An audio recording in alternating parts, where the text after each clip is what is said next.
Hello, all you adorable fluff butts out there. Kit the Soulless here, and I stopped ranting a couple of years back because it seemed like whenever I opened my mouth, people collectively lost their minds, especially when I talked about something that would disturb people or that people were passionate about.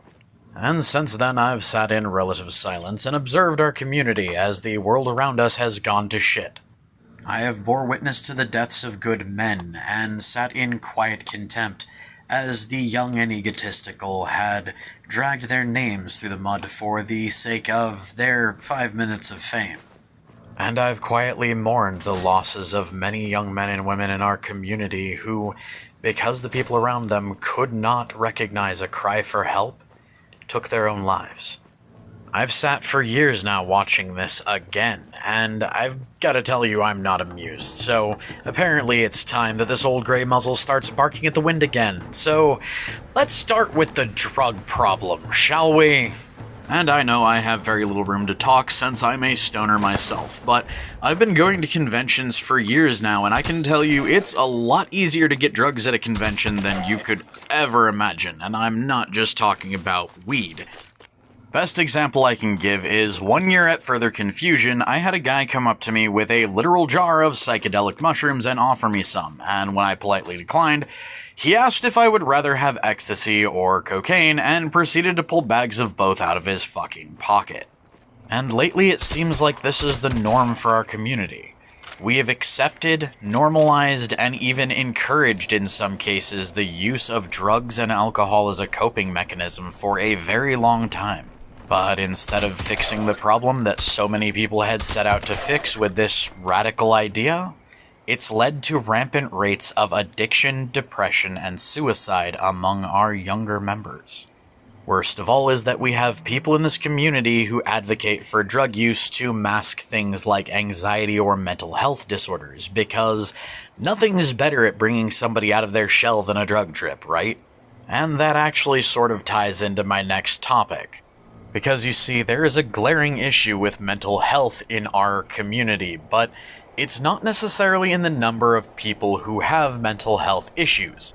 Because, let's face it, the furry community is primarily made up of outcasts and broken people. Rather, one of the major issues I've seen in our community with this is the number of people who will hear that somebody has a mental disorder and immediately judge them to be undeserving of kindness or compassion. Or the number of people in our community who will see somebody in the midst of a mental health crisis and assume they know how to fix them, and do things like threaten to abandon them if they don't immediately change what they're doing. In fact, that is one of the worst ways to approach anyone with a mental issue, and I've had this happen to me recently. That in and of itself actually works its way into my next topic, but let's not jump ahead of ourselves here because context is needed.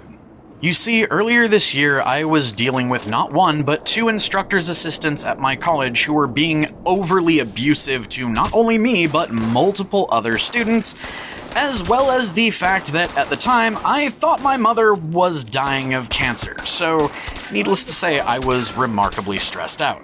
And instead of being there for me in what was arguably one of the worst moments of my life, they decided to confront me, accuse me of being something I'm not, berate me, and inevitably block, ban, and abandon me after I wasn't able to magically fix my shit by the next morning.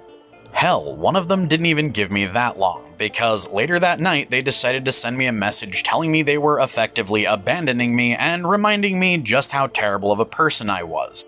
And after I blocked him for doing this, he decided to force his way through that block to reinforce the idea that all of the pain I had been through for months, including what they were doing to me now, and even my mother's cancer, were my fault, and how I had no one and nothing in the world to blame but myself. And because of what he did and what he said, I'll be honest with you guys, I tried to kill myself that night. I took an entire bottle of pills, smoked every bit of weed I had left, and passed out in my chair, praying I would never wake up. But by some miracle I did, and thankfully so. This is, however, what leads into our next topic, and that's cruelty in our community. You see, there are far too many people in this community who are willing to go to great lengths to harm their fellow furs. People who revel in the idea of causing pain, and usually for something as petty as differing ideological opinions. What's worse is that we often prop people like this up, put them on a pedestal, and claim that they're arbiters of morality and justice in the furry community, right up until we realize that they're flawed individuals who have made mistakes too, and then they become just another target for the hate mobs to crucify and use as an example. And because of this, I often find myself asking, what have we become? What has gone so wrong in our community that it's now more acceptable for somebody to spout threats of rape and murder than it is for someone to have a differing political opinion? How did we go from a community of love and acceptance to one that cheers on somebody as they're telling a child to kill themselves? It is a disgusting and shameful state that our community finds itself in, and I, for one, will no longer sit by in silence and watch it happen. So from here on out, I'm going to speak my mind openly and without fear, and for those of you who would try to stop me, understand, you are the ones fighting for the destruction of our community, and I, for one, will not tolerate your intolerance any longer.